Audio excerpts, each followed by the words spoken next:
So, our today's topic is voting.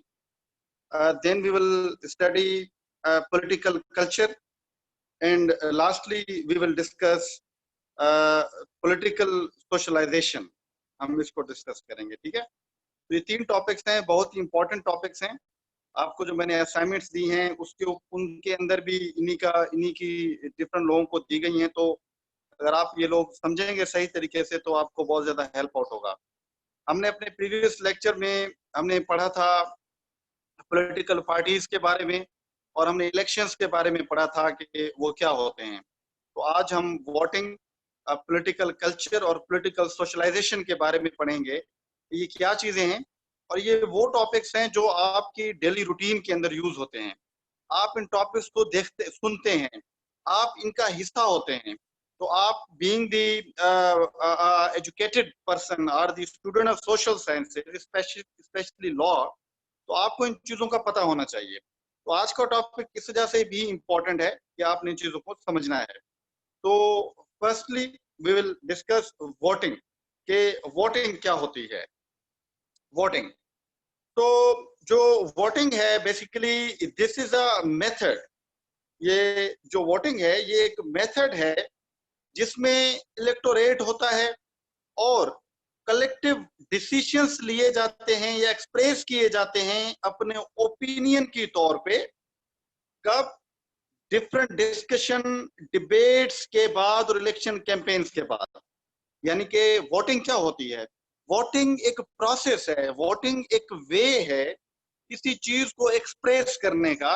जब आप formally अपने डिसीजंस को, अपने ओपिनियन को एक्सप्रेस करते हैं एक लॉन्ग डिबेट के बाद, इलेक्शन में पॉलिटिकल पार्टीज के जो डिफरेंट आप कहें कैंपेन्स होती हैं, उन कैंपेन्स के बाद, आप उन पॉलिटिकल पार्टीज को जानने के बाद, अपने इश्यूज को देखने के बाद, जब आप फॉर्मल वे से कोई चीज एक्सप्रेस करते हैं, अपनी चॉइस एक्सप्रेस करते हैं या अपना ओपिनियन एक्सप्रेस करते हैं, उस एक्सप्रेशन को क्या कहा जाता है? वोटिंग कहा जाता है। That is voting. एंड जो डेमोक्रेसीज होती हैं, मैंने पहले बताया प्रीवियस लेक्चर में कि political parties are the heart of, political parties in elections are the heart of democracies. वो डेमोक्रेसीज की हार्ट होती हैं, उसके बगैर डेमोक्रेसी चल भी नहीं सकती। तो सिमिलरली पॉलिटिकल पार्टीज, इलेक्शंस और उसके बाद जो वोटिंग होती है ये भी उसी प्रोसेस का हिस्सा है कि अगर वोटिंग नहीं तो इलेक्शन किसी काम का नहीं, अगर इलेक्शन नहीं तो पॉलिटिकल पार्टी किसी काम की नहीं। इसलिए जो वोटिंग होती है वो डेमोक्रेसी का एक हार्ट होती है। अब उसके अंदर होता क्या है? उसके अंदर ये होता है कि democracy elect holders of high office by voting. यानी कि डेमोक्रेसीज के अंदर जो पब्लिक ऑफिस होल्डर्स होते हैं, यानी कि जो एमपीएज, एमएनएज होते हैं, जो आप कहें जो आपके रूलर्स होते हैं, उन रूलर्स को वोटिंग के जरिए इलेक्ट किया जाता है डेमोक्रेसीज के अंदर हमेशा। डेमोक्रेसी के अलावा अगर सिस्टम के ऊपर चले जाएं, जैसे हमने पढ़ा मोनार्की हो गया, अथॉरिटेरियन या डिक्टेटरशिप हो गया, तो उसके अंदर वोटिंग की इतनी इंपॉर्टेंस नहीं होती है। बल्कि वोटिंग की इंपॉर्टेंस जो होती है वो किस में होती है? वो डेमोक्रेसीज के अंदर होती है। Similarly residents of a place represented by an elected official are called constituents, and those constituents who cast a ballot for their chosen candidates are called voters. क्या कहा जाता है उनको? वोटर्स कहा जाता है। यानी कि जिनको आप वोट देते हैं वो कॉन्स्टिट्यूएंट्स होते हैं, वो पब्लिक ऑफिशियल्स होते हैं, जो आपके एमएनएज, एमपीएज होते हैं। ओके, और जो वोट देते हैं जो हम लोग होते हैं वो कौन होते हैं? हम वोटर्स होते हैं। तो वोटिंग क्या है? वोटिंग एक एक्सप्रेशन का वे है। This is a formal way of expression your opinion. अपने ओपिनियन को जब आप एक्सप्रेस करते हैं फॉर्मल वे से, एक लॉन्ग इलेक्शन कैंपेन के बाद, डिस्कशन के बाद, डिबेट्स के बाद अपना वोट कास्ट करते हैं। और ये हमेशा डेमोक्रेसीज के अंदर होता है। और जिसको वोट देते हैं उसको कॉन्स्टिट्यूएंट कहा जाता है, और जो वोट कास्ट करता है उसे हम वोटर कहते हैं। Like we are voters, and whenever we elect our representative, he is called or she is called constituent. Okay, I hope यहाँ तक clear होगा. So there are different systems for collecting votes. यानी voting के different systems होते हैं. उन systems को अभी हम पढ़ेंगे कि वो कौन कौन से सिस्टम्स होते हैं. यहाँ तक आई थिंक आपको इतना क्लियर हो जाना चाहिए कि जो वोटिंग है वो क्या होता है. तो वोटिंग एक आप कहें एक एक्सप्रेशन है, फॉर्मल एक्सप्रेशन है अपने ओपिनियन का. यानी वोट आपका ओपिनियन होता है. आप जिसको भी देना चाहें आप वोट दे सकते हैं उसकी परफॉर्मेंस के बेस पे. उस पे आप पे जोर जबरदस्ती नहीं होती है ऑफिशियली तौर पे. ओके, आई होप यहाँ तक क्लियर हो गया होगा वोटिंग. तो डिफरेंट टाइप्स को हम साइड पे कर लेते हैं. The important thing is voting behaviour. इसको समझना बहुत इंपॉर्टेंट है. अगर आप वोटिंग बिहेवियर को समझेंगे अभी तो आप एक अच्छा एनालिसिस कर सकते हैं कि जो पाकिस्तान के अंदर या पाकिस्तान में सिंध के अंदर पीपल्स पार्टी हमेशा क्यों जीतती है, पाकिस्तान के अंदर पॉलिटिकल पार्टीज कौन सी जीत के आती हैं, इलेक्शन के दरमियान क्या सिचुएशंस होती हैं, तो उसको जानना है अगर आप लोगों ने. तो वोटिंग बिहेवियर जानना बहुत इंपॉर्टेंट है. तो हमने डिस्कशन की कि वोटिंग क्या होती है. अभी हम देखते हैं वोटिंग बिहेवियर क्या होता है.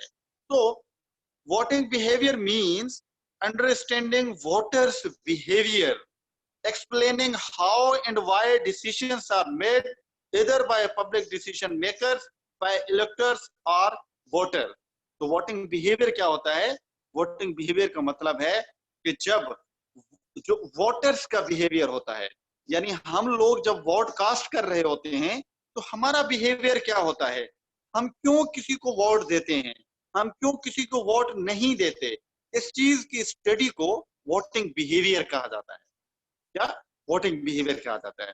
यानी कुछ लोग हैं वो पीपल्स पार्टी को वोट दे रहे हैं, कुछ लोग हैं पीटीआई को दे रहे हैं, मुस्लिम लीग नवाज को दे रहे हैं, एमक्यूएम को दे रहे हैं. तो डिफरेंट पार्टीज को जब वोटिंग देते हैं तो जब हम उन लोगों के बिहेवियर को स्टडी करते हैं कि वो वोट क्यों दे रहा है उसे, तो हम उसको वोटिंग बिहेवियर कहते हैं.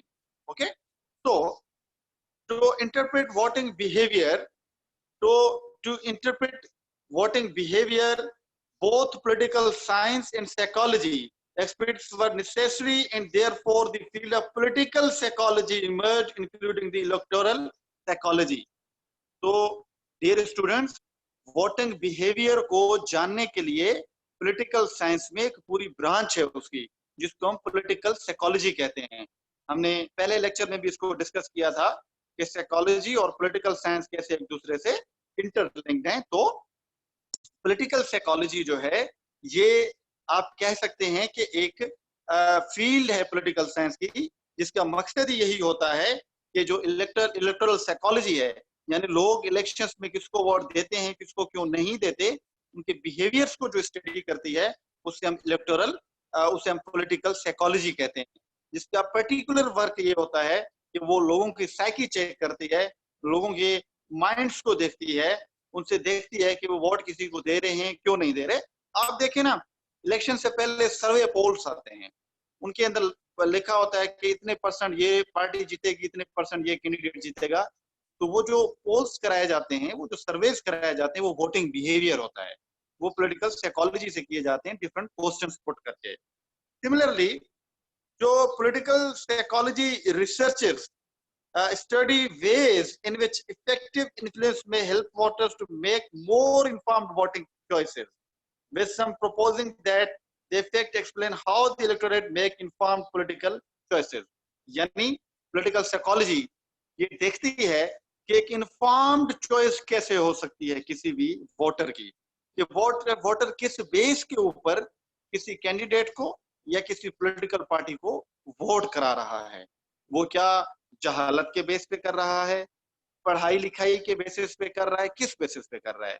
तो जब हम इस चीज की स्टडी करते हैं तो उसको हम कहते हैं वोटिंग बिहेवियर. तो इन नटशेल वोटिंग बिहेवियर क्या है, द बिहेवियर ऑफ वोटर. ये वोटर का बिहेवियर क्या है, why any voter is choosing or electing a certain political personality or political candidate or political party in or not. यानी किसी को वोट दे रहा है तो क्यों, और किसी को वोट नहीं दे रहा तो क्यों नहीं दे रहा, इस चीज की स्टडी को हम वोटिंग बिहेवियर कहते हैं। तो आप हमारे अंदर जो भी इलेक्शंस होते हैं, आपको उसके अंदर वोटिंग बिहेवियर का बहुत इंपॉर्टेंट रोल होता है, जिससे हमें पता चलता है पॉलिटिकल साइंस में हम एक प्रिडिक्ट कर पाते हैं कि कौन सी पार्टी जीतेगी या कौन सा कैंडिडेट जीतेगा और कौन सा नहीं जीतेगा। Got it? आई होप यहाँ तक आपको वोटिंग बिहेवियर के बारे में क्लैरिटी हो गई होगी। पहले हमने देखा कि वोटिंग क्या है, अभी हमने देखा कि वोटिंग बिहेवियर क्या होता है। ओके, तो नाउ द वेरी इंटरेस्टिंग जो क्वेश्चन है वो है कि factors affecting voting behaviour, very important. ये आप देखेंगे तो आपको पता चलेगा कि पॉलिटिकल पार्टीज क्यों जीती हैं हमारे यहाँ। फैक्टर्स अफेक्टिंग वोटिंग बिहेवियर, यानी कि जो वोटिंग बिहेवियर है, कौन से फैक्टर हैं जो उस पर इफेक्ट करते हैं, यानी लोग क्यों किसी पॉलिटिकल पार्टी को वोट कराते हैं और क्यों किसी पॉलिटिकल पार्टी को वोट नहीं करते। ये फैक्टर्स होते हैं सर्टेन इसके ऊपर, जिसको पढ़ना इंपॉर्टेंट है, उन्हीं को हम डिस्कस कर रहे हैं कि कुछ लोग होते हैं वो क्यों पॉलिटिकल पार्टीज को जितवा देते हैं और कुछ लोग हैं उनको क्यों नहीं जितवाते। ये वोटिंग बिहेवियर से पता चलता है। और कुछ सर्टेन फैक्टर्स होते हैं जो लोगों को इन्फ्लुएंस कर रहे होते हैं और लोग किसी पॉलिटिकल पार्टी को वोट देते हैं और किसी को नहीं देते। तो उन जो फैक्टर्स हैं उनमें कुछ लॉन्ग टर्म्स भी होते हैं, कुछ शॉर्ट टर्म्स भी होते हैं। बट जो पहला फैक्टर है that is state of economy. क्या state of economy is the most important thing जो लोगों के वोटिंग बिहेवियर पे क्या करती है, इफेक्ट करती है। इसका मतलब क्या है? इसका मतलब ये है कि जो इकोनॉमी होती है उसके बारे में गवर्नमेंट जो पहले होती है और जो दूसरी पॉलिटिकल पार्टीज होती हैं, इकोनॉमी के बारे में उनके व्यूज क्या होते हैं, ये बहुत इंपॉर्टेंट फैक्टर होते हैं वोटिंग बिहेवियर के अंदर। मिसाल के तौर पर अगर अनएम्प्लॉयमेंट है, इन्फ्लेशन है, ओके, इनकम के सोर्सेस कम है किसी गवर्नमेंट के अंदर, तो पॉसिबल है कि लोग उसको वोट ना करवाएं। और वो पॉलिटिकल पार्टी एक अच्छा प्रोग्राम लेके आ रही होती है इकोनॉमी के बेस पे, लोग उसे वोट करवा देते हैं। This is state of economy and it effects on the political behaviour of people. ये लोगों के पॉलिटिकल बिहेवियर पे बहुत ज्यादा जो है इफेक्ट करती है कि लोग पॉलिटिकल जो इकोनॉमी है उसके बेसिस पे किसी भी पॉलिटिकल पार्टी को वोट करवाते हैं और वोट नहीं करवाते। जैसे देखें पीटीआई की हुकूमत जब चेंज तब्दीली का नारा लगा के आई थी, तो उसके पास एक स्लोगन था जो है इकोनॉमी के बारे में, तो लोगों ने ज्यादातर वोट उस चीज को करवाए। तो स्टेट ऑफ इकोनॉमी का बड़ा रोल होता है वोटिंग बिहेवियर के ऊपर। Secondly, personality and public standing of party leaders, this is the second thing. दूसरी चीज क्या होती है कि जो पर्सनैलिटी होती है लीडर्स की, पॉलिटिकल पार्टीज की, और उनकी पब्लिक स्टैंडिंग होती है कि लोगों में उनका इन्फ्लुएंस कितना है, लोगों में पॉपुलर कितने हैं, ये भी बड़ा रोल प्ले करती हैं किसके अंदर, जो वोटिंग बिहेवियर है इसके अंदर। यानी कि वो लीडर कितना पॉपुलर है, उसका इमेज कितना है, उसका विजन कितना है, ये सारी चीजें। अब इसी का मिसाल ले लें, जो पीटीआई का चेयरमैन है इमरान खान, उसको जब लोगों ने वोट कराया तो वो उसको पर्सनैलिटी के ऊपर वोट मिले थे। यानी लोग उसके विजन, उसकी पर्सनैलिटी जो उस टाइम पे थी या अभी है, जब लोग उसको मानते हैं तो लोगों ने उसके बेसिस पे उसको वोट कराया, उसकी इंटीग्रिटी कह लें या उसकी ऑनेस्टी कह लें, इसके ऊपर। तो दूसरी चीज क्या होती है जो लोगों की वोटिंग बिहेवियर पे रोल प्ले करती है, इफेक्ट करती है, दैट इज पर्सनैलिटी या पब्लिक स्टैंडिंग जो होती है किसी भी पॉलिटिकल लीडर की, इसके ऊपर। Okay, secondly, thirdly, the mass media, this is very important. It is biased or partisan coverage because of press ownership etc. यानी कि जो मास मीडिया होता है लोगों के वोटिंग बिहेवियर पे उसका भी बड़ा रोल होता है। यानी कि जब मास मीडिया किसी पर्टिकुलर पॉलिटिकल पार्टी को कवरेज सही तरीके से देता है और दूसरी पॉलिटिकल पार्टी का या पॉलिटिकल लीडर्स का इमेज खराब करके पेश करता है, तो ये भी लोगों की साइकोलॉजी पे असरअंदाज होता है और लोगों का पब्लिक ओपिनियन बेल्ट होता है, तो लोग उसी के हिसाब से ही वोटिंग करवाते हैं जाके। यानी कि अगर कोई पॉलिटिकल पार्टी है, उसने एक मीडिया चैनल को हायर कर दिया या वो उनके लिए बयानात दे रहा है, कवरेज दे रहा है और दूसरी पॉलिटिकल पार्टी को खराब पोर्ट्रे कर रहा है, तो ये भी एक बड़ा रोल होता है मास मीडिया का कि वो भी लोगों के वोटिंग बिहेवियर पे इफेक्ट करता है। ये सारी मिसालें आपको मिल सकती हैं जो पाकिस्तान में 2018 की इलेक्शंस हुई थी, उसमें भी आपको पाकिस्तान का मीडिया बिल्कुल ही एक जो है टू साइडेड नजर आया होगा।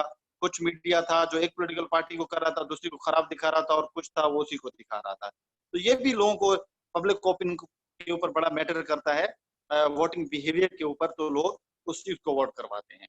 तो स्टेट ऑफ इकोनॉमी, पर्सनैलिटी और मास मीडिया, ये तीनों बहुत इंपॉर्टेंट रोल प्ले करते हैं वोटिंग बिहेवियर के ऊपर। Okay, then there is party identification. This is also important. Party identification, इसका मतलब क्या होता है? इट मीन्स कि कुछ लोग होते हैं जो पॉलिटिकल पार्टी के पुराने कारकुन होते हैं, या उनकी एक साइकोलॉजिकल, एक इमोशनल अटैचमेंट होती है किसी भी पॉलिटिकल पार्टी के साथ। तो वो उसी पार्टी को वोट करवाते हैं हमेशा, चाहे वो पार्टी कैसी है, जो भी है पार्टी, क्योंकि उनकी अटैचमेंट जो होती है वो उस पार्टी के साथ होती है, तो उसको वोट करवाते हैं। They regard the party as their party. वो कहते हैं ये हमारी पार्टी है, या देयर पार्टी। काफी आपने देखे होंगे ऐसे मिसाल, कुछ जियाले होते हैं जैसे पीपल्स पार्टी के अंदर।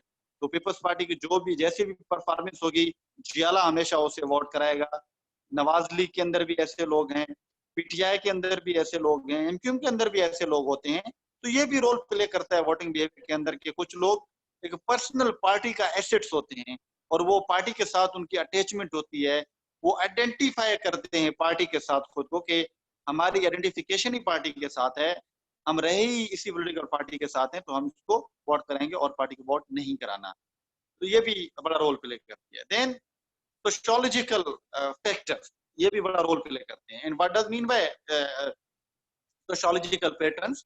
इट मींस के कुछ पॉलिटिकल पार्टीज होती हैं, उनकी उनकी उनके अंदर जो डिफरेंट क्लास होती है, जेंडर होती है, एथनिसिटी होती है, रिलीजन होता है, या रीजन होता है पर्टिकुलर, तो उस पॉलिटिकल पार्टी के लोग उसको वोट ज्यादा करते हैं। यानी कि कुछ ऐसे होते हैं जो इस्लामिस्ट पॉलिटिकल पार्टीज होती हैं, तो रिलीजन के बेस पे हैं, तो जो रिलीजियस लोग होंगे वो हमेशा उनको वोट करेंगे। कुछ होते हैं जो एथनिसिटी के बेसिस पे होती हैं, यानी कि फॉर एग्जांपल जैसे सिंधी है, तो वो पीपल्स पार्टी को वोट करेगा एथनिक बेसिस के ऊपर, वो नवाज लीग को वोट नहीं करेगा।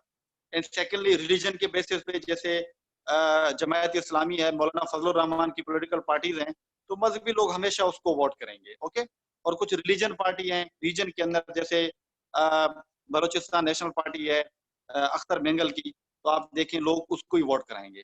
तो जो सोशियोलॉजिकल फैक्टर्स भी रोल प्ले करते हैं किसी भी वोटिंग बिहेवियर के ऊपर, कि लोग जब पॉलिटिकल पार्टी को वोट कर रहे होते हैं, तो वो अपनी आइडेंटिफिकेशन यानी सोशियोलॉजिकल, ये क्लास के बेसिस के ऊपर, या रिलीजन के बेसिस के ऊपर, एथनिसिटी के बेसिस के ऊपर, रीजन के बेसिस के ऊपर भी उस पॉलिटिकल पार्टी को वोट कराएंगे, और दूसरी पॉलिटिकल पार्टी को वोट नहीं कराएंगे। तो ये सोशियोलॉजी फैक्टर भी बड़ा रोल प्ले करते हैं। लास्टली जो चीज आती है दैट इज रेशनल चॉइस, या rational choice. What does mean by rational? Rational का मतलब क्या होता है? रेशनल का मतलब ये होता है कि whenever an individual takes decision by looking at the utility maximisation, मैंने आपको बताया था, यानी कि जब आप अपने फायदे और नुकसान के बेसिस के ऊपर कोई भी फैसला लेते हैं, चॉइस लेते हैं, तो उससे हम रेशनल चॉइस कहते हैं। यानी जो आपके फायदे में होती है, पर्सनली जिसको आप समझते हैं ये मेरे फायदे में है या मेरे नुकसान में है, तो आप हमेशा फायदे वाली जब चीज करते हैं उसे हम रेशनल कहते हैं। तो रेशनल चॉइस का मतलब क्या होता है कि जब कोई इंडिविजुअल क्या करता है, रेशनली किसी पॉलिटिकल पार्टी को वोट करता है अपनी उसके ऊपर के ये मेरे फायदे में है, इसमें बाकी सारी चीजें वो साथ में नहीं रखता, वो पार्टी आइडेंटिफिकेशन को नहीं देखता है, वो सोशियोलॉजी फैक्टर को नहीं देखता है। ओके, वो इकोनॉमिक्स को कुछ हद तक देखता है। ओके, पार्टी आइडेंटिफिकेशन को भी नहीं देखता, आइडियोलॉजी को भी नहीं देखता। वो ये समझता है कि ये पॉलिटिकल पार्टी मेरे फायदे में है कि नहीं है, regardless of any ideology, any class, any social factor or identification, ये मेरे फायदे में है या नहीं है। अगर है तो वोट कराएगा, अगर नहीं है तो उसे वोट नहीं कराएगा। उसे हम कहते हैं rational choice. Okay, individual electors are believed to decide their party preferences on the basis of personal self interest, not on the basis of party। यानी वो पार्टी के बेसिस को नहीं देखता है, वो अपने फायदे के ऊपर देखता है कि मेरे फायदे में ये है कि नहीं है। अगर है तो उसे वोट कराएगा, अगर नहीं तो उसे नहीं कराएगा। उसे हम कहते हैं रेशनल चॉइस। तो रेशनल चॉइस बहुत रोल प्ले करती है। टू रिमेम्बर कि जो जहां पे भी रेशनल चॉइस के बेसिस पे वोटिंग ज्यादा होती है, तो वहां पे आपको पॉलिटिकल बिहेवियर, वोटिंग बिहेवियर आपको ज्यादा अच्छा नजर आता है। वहां पे आपको डेमोक्रेसी फ्लोरिश नजर आती है, क्योंकि लोग अपने बेसिस पे वोट कास्ट करते हैं, अपनी फ्रीडम ऑफ एक्सप्रेशन के ऊपर। हालांकि जो पहले वाली सारी चीजें थी वो आपको दिखाई नजर आती हैं कि उसमें लोगों की अपनी आइडेंटिफिकेशन नहीं होती है। ऑलराइट, तो ये था रेशनल चॉइस जिसके ऊपर जो है वोटिंग बिहेवियर होता है। तो आई होप आपको यहाँ तक समझ आई होगी कि जो वोटिंग बिहेवियर है, सॉरी, तो वो क्या होता है, वोटिंग क्या होती है। ओके, ये एक एक्सप्रेशन होता है, फॉर्मल एक्सप्रेशन होता है, जब आप अपना ओपिनियन पेश करते हैं फॉर्मली वोटिंग के जरिए, बैलेट के जरिए। और जो वोट कास्ट करता है उसे वोटर कहा जाता है, जिसको दिया जाता है उसे कॉन्स्टिट्यूएंट कहा जाता है, या उसे पब्लिक ऑफिशियल कहा जाता है, या इलेक्टोरेट कहा जाता है।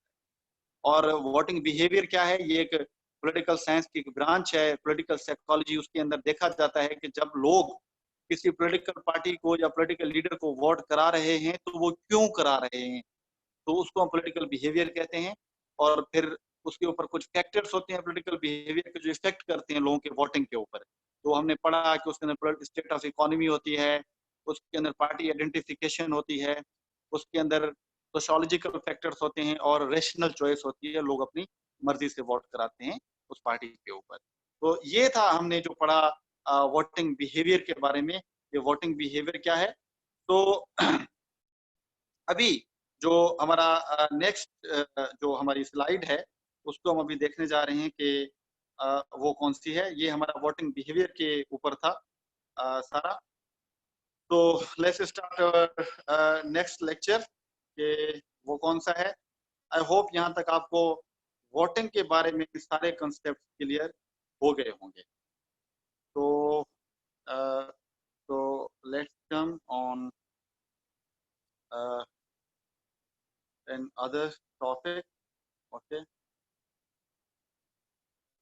तो ओके, हमने अभी तो now we will discuss political culture. क्या हम देखेंगे अभी, पॉलिटिकल कल्चर को अभी हम डिस्कस करेंगे कि what is political culture. This is very important concept in political science. Political culture को हम देखेंगे अभी, पॉलिटिकल कल्चर क्या होता है।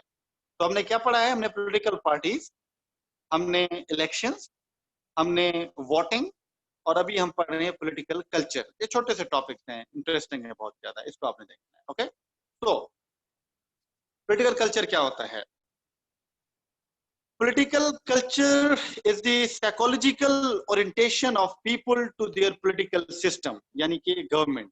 इसको समझें थोड़ा गौर से। पॉलिटिकल कल्चर क्या होता है। Political culture is a psychological orientation of the people to their political system या गवर्नमेंट। यानी कि जो लोग हैं वो अपने गवर्नमेंट के बारे में क्या सोचते हैं, अपने पॉलिटिकल सिस्टम के बारे में क्या सोचते हैं, वो उसको हम कहते हैं पॉलिटिकल कल्चर। यानी कि हमारी एक पर्टिकुलर अप्रोच होती है, हमारी एक पर्टिकुलर ओरिएंटेशन होती है अपनी गवर्नमेंट के बारे में, या अपनी स्टेट के बारे में, या अपने पॉलिटिकल सिस्टम के बारे में। उसे हम पॉलिटिकल कल्चर कहते हैं। यानी कि ये एक जनरल ओरिएंटेशन होती है। इसको मैं मजीद आपको एग्जांपल्स के साथ समझाता हूँ। कैसे, जैसे it refers to a psychological orientation of people to their object, political objects such as parties, government, constitution, expressed in beliefs, symbols and values। यानी कि लोग किसी भी पॉलिटिकल सिस्टम के अंदर जब रह रहे होते हैं तो वो अपनी गवर्नमेंट को किस नजर से देखते हैं, कॉन्स्टिट्यूशन को किस नजर से देखते हैं, उससे हम कहते हैं पॉलिटिकल कल्चर। मिसाल के तौर पे मैं अगर आपसे क्वेश्चन पूछूं, ये कहूं कि भी मुझे बताएं कि पाकिस्तान के अंदर सिविलियंस ज्यादा पावरफुल हैं या मिलिट्री ज्यादा पावरफुल है, या एस्टेब्लिशमेंट ज्यादा पावरफुल है, तो आप में से अक्सर लोगों का जवाब ये आएगा कि पाकिस्तान में मिलिट्री या एस्टेब्लिशमेंट ज्यादा पावरफुल है। तो ये आपकी एक साइकोलॉजिकल ओरिएंटेशन है, ये आप सोच रहे हैं अपने सिस्टम के बारे में, इसे पॉलिटिकल कल्चर कहते हैं। अगर मैं आपसे पूछूं कि आपको क्या लगता है कि पाकिस्तान का जो जस्टिस सिस्टम है वो ठीक है या नहीं है, तो काफी लोग देंगे नहीं भाई यहाँ पे तो इंसाफ मिलता ही नहीं है, सवाल ही पैदा नहीं, इंसाफ मिले बड़े धक्के खाने पड़ते हैं। ये पॉलिटिकल कल्चर है, ये आपकी जनरल ओरिएंटेशन है। आपसे पूछूं भाई पाकिस्तान में मेरिटोक्रेसी का क्या रोल है, तो आप कहेंगे भाई कोई मेरिट नहीं है, करप्शन चल रही है, नेपोटिज्म चल रहा है, अपना नवाज पॉलिसी चल रही है। तो ये आपकी साइकोलॉजिकल ओरिएंटेशन है, गॉट इट, इसे साइकोलॉजिकल ओरिएंटेशन कहते हैं। ये पॉलिटिकल कल्चर होता है, हर स्टेट के अंदर पॉलिटिकल कल्चर होता है, एवरी स्टेट के अंदर। यानी किसी के अपने वैल्यूज होते हैं, बिलीव्स होते हैं अपने सिस्टम के बारे में। जैसे हमारा बिलीफ है ये कि मिलिट्री ज्यादा पावरफुल है, हमारा बिलीव है ये कि पाकिस्तान में मेरिटोक्रेसी इतनी ज्यादा नहीं है, हमारा बिलीव है ये कि जस्टिस सिस्टम यहाँ प्रिवेल नहीं करता है, करप्शन है यहाँ पे। ये एक जनरल ओरिएंटेशन होती है आपकी सिस्टम के बारे में, हम उसे पॉलिटिकल कल्चर कहते हैं। ये हमारे बिलीव्स होते हैं, हमारे वैल्यूज होते हैं। हम, आपने देखा होगा कि सिविलियंस को ठीक नहीं समझा जाता, यहाँ पे जो इस्टेब्लिशमेंट या मिलिट्री लोग होते हैं उनको ठीक समझा जाता है। ये सारी चीजें किसके अंदर आती है, ये आपकी जनरल ओरिएंटेशन के अंदर आती है, गॉट इट। यानी कि आपको अपनी गवर्नमेंट के बारे में और जो पॉलिटिकल डेवलपमेंट्स हो रही हैं, आपको आपकी स्टेट के अंदर, गवर्नमेंट के अंदर कितना पता है आपको उनके बारे में, उसे कहते हैं पॉलिटिकल कल्चर। आपको ज्यादा पता है, कम पता है या पता ही नहीं है, बट उससे हम पॉलिटिकल कल्चर का नाम देते हैं। That is called political culture, got it. I hope यहाँ तक आपको पॉलिटिकल कल्चर के बारे में समझ आ गया होगा। तो अभी हम आगे चलते हैं, बहुत इंटरेस्टिंग है।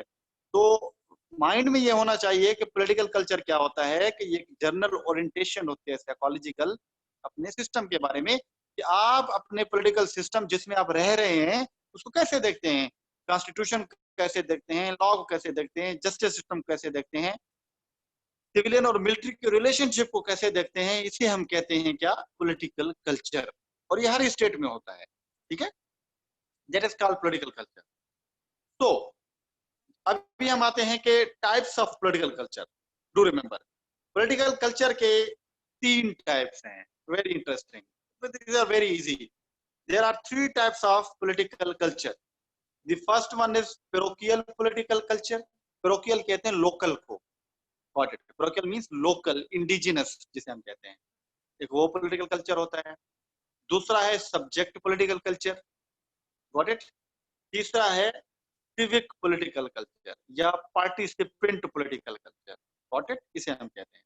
तो अभी हम इनको देखते हैं कि ये क्या चीज होती है और ये कहाँ प्रिवेल करते हैं, और पाकिस्तान में कौन सा पॉलिटिकल कल्चर पाया जाता है इन 3 टाइप्स में से, इसको भी हमने देखना है, got it. So let's move. Okay, the first one is parochial political culture. इसको मैं इजी सेंस में समझा लूं। parochial यानी लोकल आप कहते हैं इसको, या इंडिजिनस कहते हैं। parochial political culture के अंदर people are unaware about their political system. They do not know how to make demand. They do not know how to protest. They do not know about their basic human rights, their basic fundamental rights, their basic legal rights. तो वो states जहाँ के लोगों में अपने हकूक के बारे में, गवर्नमेंट के अंदर क्या हो रहा है, गवर्नमेंट के अंदर कौन सी डेवलपमेंट हो रही है, इसके बारे में बिल्कुल पता नहीं होता, उसे हम कहते हैं पेरोकियल पॉलिटिकल कल्चर। उन स्टेट्स को हम पेरोकियल पॉलिटिकल कल्चर कहते हैं। इसका मतलब क्या होता है, इसका मतलब ये होता है कि there is the absence of citizenship. इनको पता नहीं होता उनके राइट्स क्या हैं, उनकी डिमांड्स क्या हैं, उनकी ड्यूटीज क्या हैं। People do not no. With people identifying with their locality rather than a nation and having neither the desire nor ability to participate in politics. तो इनके अंदर क्या होता है, इनके अंदर पॉलिटिक्स में कैसे पार्टिसिपेट करना है, उनके राइट्स क्या हैं फंडामेंटल, और कुछ नहीं पता होता लोगों को। लोग बिल्कुल अनअवेयर होते हैं जो कुछ भी हो रहा है, लोकेलिटी में होते हैं, बस अपने काम से काम रखते हैं, सिर्फ उनका कोई कंसर्न नहीं होता पॉलिटिक्स के साथ। इसके अंदर क्या होता है, understanding politics is beyond the limits of their thoughts. उनकी सोच भी नहीं जाती कि हमें पॉलिटिक्स में पार्टिसिपेट करना चाहिए, पॉलिटिकल डिस्कशन करनी चाहिए। They do not know, they are they are quite unaware about their fundamental rights, ये सारी चीजें। वो स्टेट्स जहाँ पे ऐसे लोग रहते हैं, ऐसे लोगों की मेजॉरिटी होती है, उसे हम पेरोकियल पॉलिटिकल कल्चर कहते हैं। पेरोकियल यानी लोकल या इंडिजिनस कहते हैं।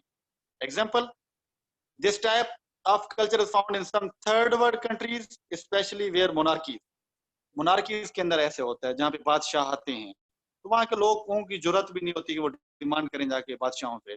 और जो थर्ड वर्ल्ड कंट्रीज हैं, स्पेशली जैसे आप साउथ अफ्रीकन कंट्रीज के अंदर चले जाएं, अंडर डेवलपिंग जो कंट्रीज हैं, वहाँ पे ये पेरोकियल पॉलिटिकल कल्चर होता है। वहाँ पे लोग ना उठते हैं, ना डिमांड करते हैं, कुछ भी नहीं करते हैं, वो सिर्फ उनको अपने खाने की चीजें मिल जाती हैं, लिया और किया बस। वो कोई पॉलिटिक्स में एक्टिव नहीं होते, उसे हम कहते हैं पेरोकियल पॉलिटिकल कल्चर। ओके, तो आपने देखते जाना है कि पाकिस्तान किस कैटेगरी में आता है। Okay, then there is another political culture जिसे कहते हैं सब्जेक्ट पॉलिटिकल कल्चर। क्या? सब्जेक्ट पॉलिटिकल कल्चर दूसरा टाइप है। अच्छा, इसके बारे में मैं आपको बताऊं। सब्जेक्ट पॉलिटिकल कल्चर जो होता है, ये पेरोकियल पॉलिटिकल कल्चर से थोड़ा इंप्रूव्ड होता है। इसके अंदर लोगों को पता होता है, अपने फंडामेंटल राइट्स के बारे में उनको थोड़ा बहुत पता होता है। ठीक है, ज्यादातर तो नहीं होता, but they are aware a little bit, यानी थोड़ा बहुत पता होता है उनको।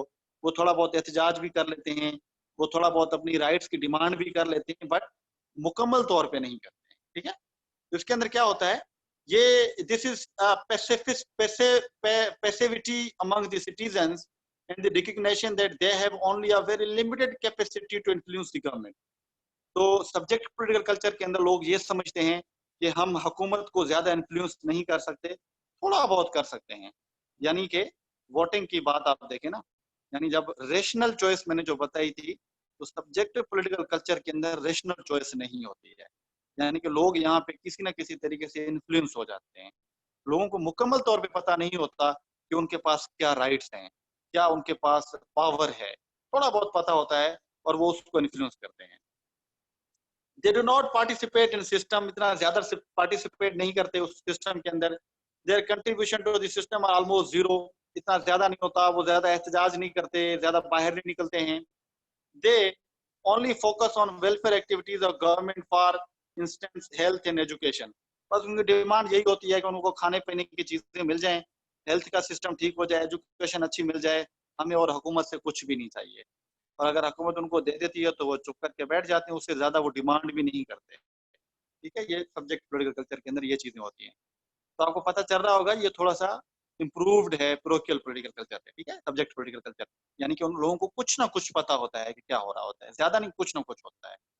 तो subject political culture is found in communist state, अक्सर कम्युनिस्ट स्टेट के अंदर ये होता है, जैसे चाइना के अंदर ऐसे होता है ये।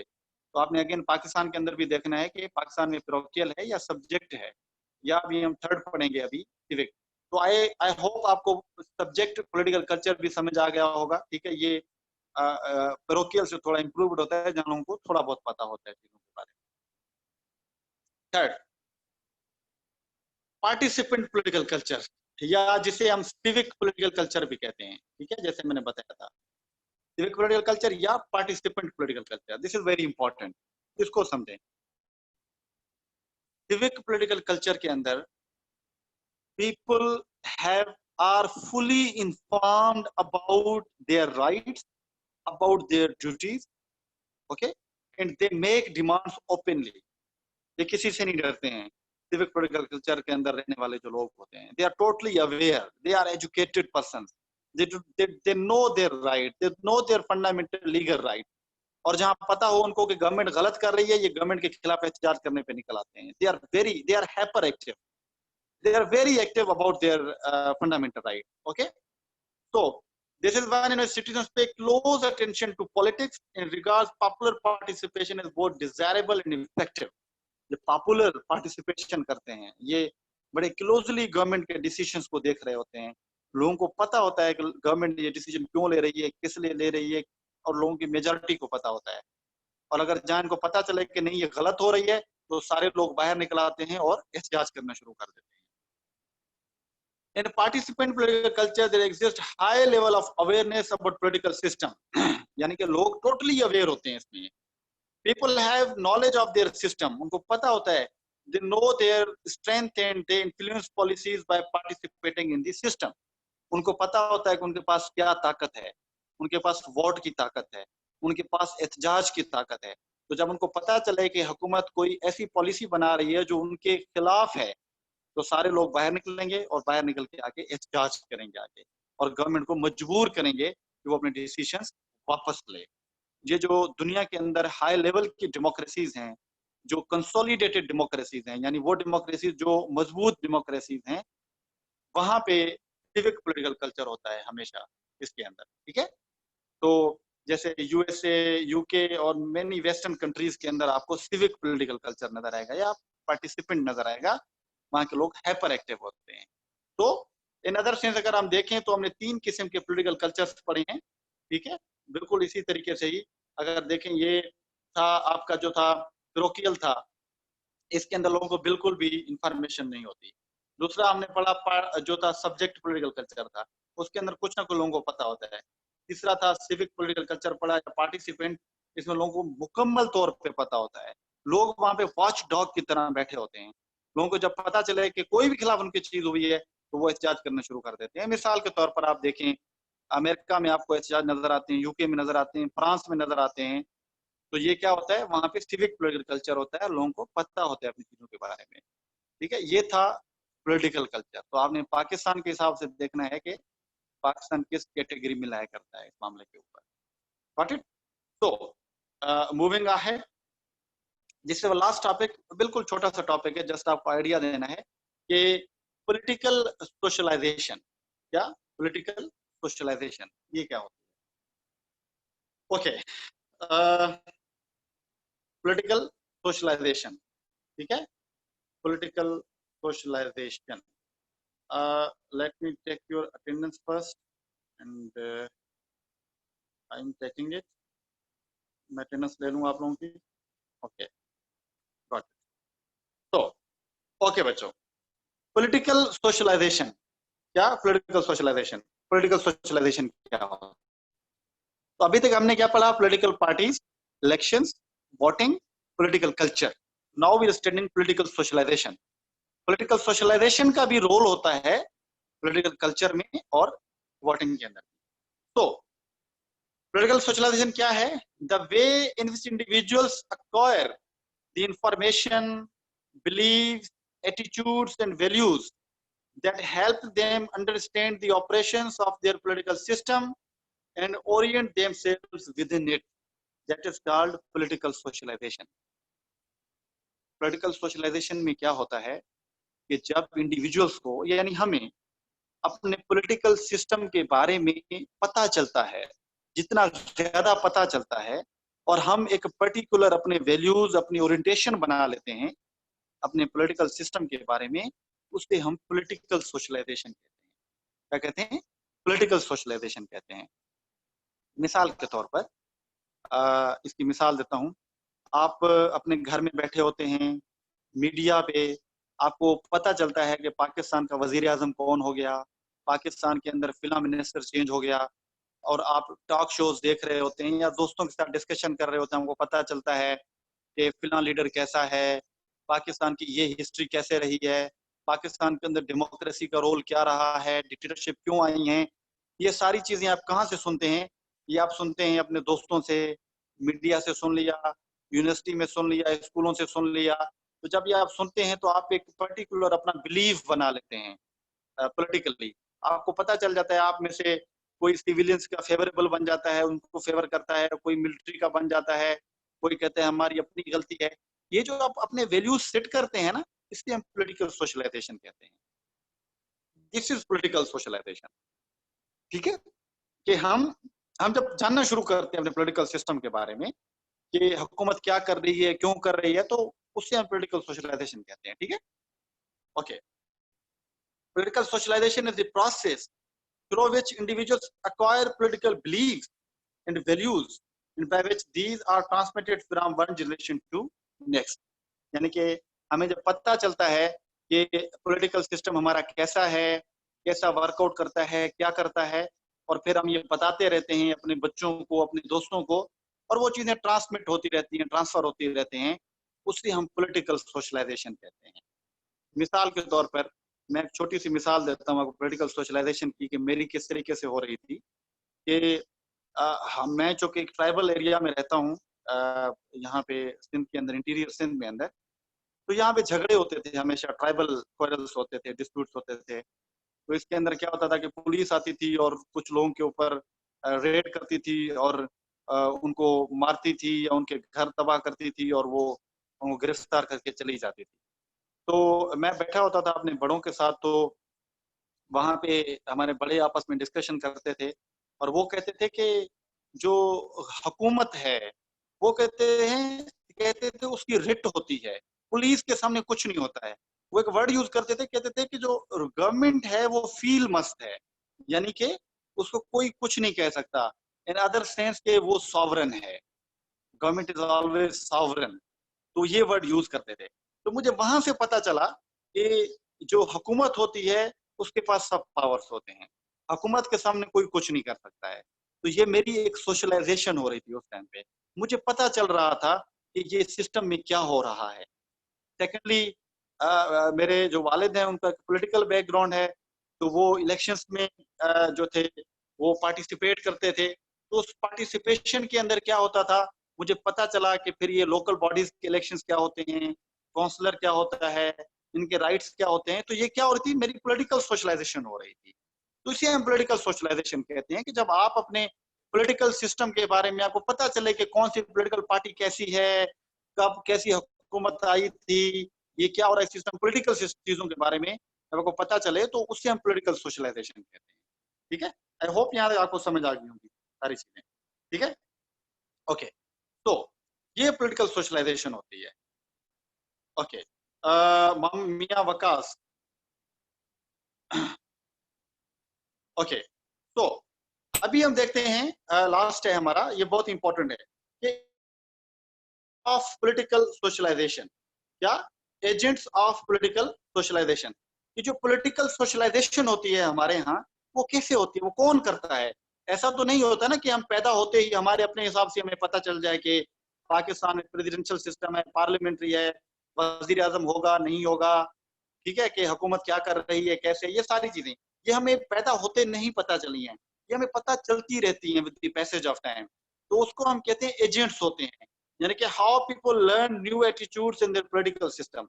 हमें नए एटीट्यूड्स, नई इंफॉर्मेशन का पता कैसे चलता है अपने मुल्क के अंदर, तो उसे हम एजेंट्स कहते हैं। कुछ एजेंट्स होते हैं जिनका ये रोल होता है। मिसाल के तौर पर सबसे पहले फैमिली होती है, आपको फैमिली से ये चीजें पता चलती हैं। आप फैमिली में छोटे होते हैं या बैठे होते हैं, पता चलता है, डिस्कशन होती होगी आपकी, लोकल पॉलिटिक्स की होती होगी, नेशनल पॉलिटिक्स के बारे में बातें होती होंगी, ग्लोबल पॉलिटिक्स के बारे में बातें होंगी, तो आपको काफी चीजें वहां से पता चलती हैं। स्कूल्स एंड इंस्टीट्यूशंस का बड़ा रोल होता है। स्कूल से आपको काफी चीज पता चली होगी, इंस्टीट्यूशन यूनिवर्सिटीज से पता चली होगी, वहाँ के टीचर आपको बताते होंगे कि आज हुकूमत ने ये कर दिया, हुकूमत ये कर सकती है, नहीं कर सकती है, आपको वहां से भी काफी चीजें पता चलती हैं। कम्युनिकेशंस, मीडिया के जरिए आपको काफी चीज, सारी चीजें पता चलती हैं। यानी टॉक शोज आप देखते हैं, आप न्यूज देख रहे होते हैं, आप डॉक्यूमेंट्रीज देख रहे होते हैं, तो आपको वहां से भी पता चलता है कि आपका सिस्टम कैसा है।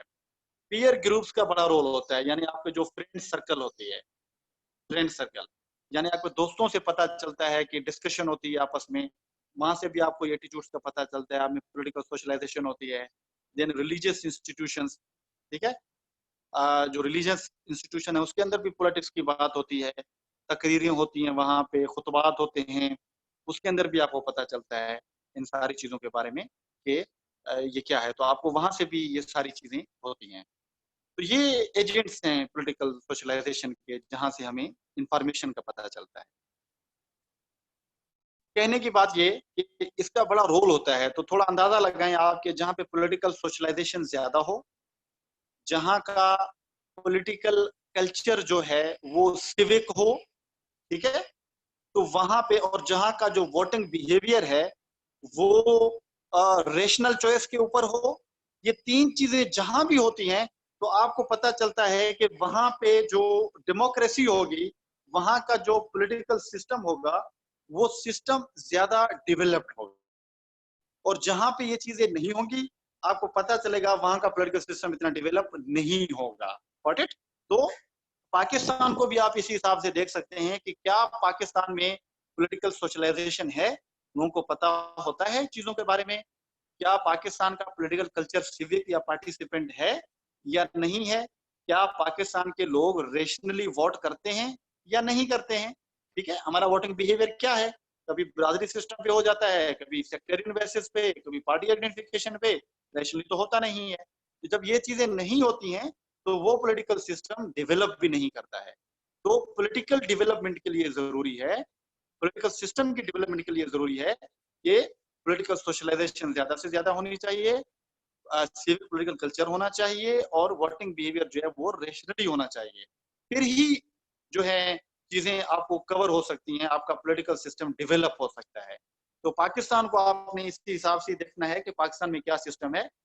तो ये हमारा आज का टॉपिक था जिसको हमने डिस्कस किया कि पॉलिटिकल पार्टीज, पिछले लेक्चर में हमने पढ़ी, इलेक्शंस पढ़े, हमने वोटिंग पढ़ी और हमने फिर पॉलिटिकल कल्चर और पॉलिटिकल सोशलाइजेशन के बारे में डिस्कशन की हमने।